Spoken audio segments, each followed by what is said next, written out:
کرن ہے جی ڈیلس سے. السلام علیکم. ہیلو، السلام علیکم. میں ڈیلس سے کال کر رہی ہوں. میرا ایک 8 سال کا بیٹا ہے، اسے میٹابولک ڈس آرڈر ہے. اس کے ساتھ ہاسپٹل کے کافی چکر لگے ہیں.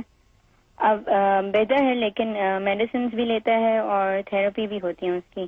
میں دوبارہ ایکسپیکٹ کر رہی ہوں. آلموسٹ 6 منتھس ہو گئے ہیں. جی اور ہم لوگوں نے ٹیسٹ کروائے تھے تو اس سے پتہ چلا ہے کہ یہ بیبی بھی افیکٹڈ ہے. اب ہم لوگ کافی مشکل لگ رہا ہے ہم لوگوں کو کہ ہم ڈیسائیڈ نہیں کر پا رہے کہ بیبی رکھیں یا نہیں، کیونکہ دو ایک جیسے بچے بڑے کرنا کافی مشکل ہے. تو کوئی ایسا حل بتائیں کہ کوئی معاوضہ ہو کہ یہ بچہ اگر یہ بڑا تو سیریس مسئلہ ہے جی. اللہ آپ کے لیے آسانی. حضرت یہ بڑا ہی کہ ان کا ایک بچہ پہلے جو ہے اس کو وہ اب نارمل ہے میرے خیال میں، اور دوسرا وہ ان کو 6 مہینے کی وہ ایکسپیکٹ کر رہی ہیں. 6 مہینے ہو چکے ہیں اور اس کے جو ٹیسٹ وغیرہ کرائے ہیں وہ دوسرے بیبی کو بھی مسئلے ہیں. تو وہ کہہ رہے ہیں کہ اگر وہ بھی اس طرح کا ہوا تمہارے لیے بڑا مشکل ہوگا دونوں کو پالنا اور دونوں کو. تو وہ یہ بھی سوچ رہی ہیں کہ وہ کر دیں ابارشن وغیرہ اس طرح. بڑا سیریس مسئلہ ہے. جی بالکل. پہلی بات تو یہ کہ آپ ابارشن کرنے کی تو آپ کو اجازت نہیں ہے، وہ تو آپ نہ کریں. دوسرا، آپ کو ایک بڑی معجزاتی دعا بتاتا ہوں، آپ اس پہ عمل کریں. انشاءاللہ آپ دیکھیں کہ بچہ آپ کا بالکل نارمل ہو جائے گا. بلکہ جو بچہ آلریڈی اب نارمل ہے اس کو بھی آپ وہ پلائیں، اور اس بچے کے لیے بھی وہ آپ توجہ سے نوٹ کر لیں. بلکہ جو بھی ایسے لوگ ہیں جن کو اس قسم کی کوئی بیماری ہے، کوئی ایسی تکلیف ہے، تو ان کے لیے بڑی معجزاتی دعا ہے. انشاءاللہ احادیث میں اس کی بڑی زبردست فضیلت آئی ہے، وہ آپ نوٹ کر لیں. پہلی بات ہے کہ یہ ویسے یہ عمل کیا جاتا ہے بارش کے پانی پہ.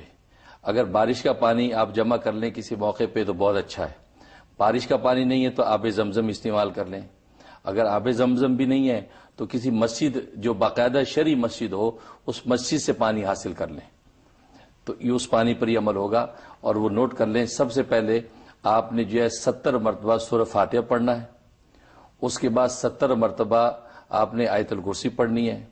پھر 70 مرتبہ سورۃ اخلاص پڑھنی ہے. 70 مرتبہ سورۃ فلق اور 70 مرتبہ سورۃ ناس پڑھنی ہے. اس کے بعد 70 مرتبہ چوتھا کلمہ پڑھنا ہے، کلمہ توحید. چوتھا کلمہ 70 مرتبہ پڑھنا ہے. اور پھر آخر میں 70 مرتبہ درود شریف پڑھنا ہے. یہ 7 چیزیں آپ نے 70 مرتبہ پڑھنی ہے. اور اس بارش کے پانی پہ آپ نے دم کر لینا ہے. رات میں یہ عشاء کے بعد آپ یہ پڑھائی کریں گی پانی پہ، اور صبح کو نہار منہ اس پانی میں سے پئیں گی. سورج نکلنے تک جتنا پانی پی سکتے ہیں پئیں، 1 گلاس 2 گلاس جتنا پی سکتے پئیں. باقی دن بھر اسی پانی میں سے آپ پیتے رہیں. شام تک جتنا پی لیا ٹھیک ہے، باقی پودوں میں ڈال دیں. پھر عشاء کے بعد نیا پانی لے لیں.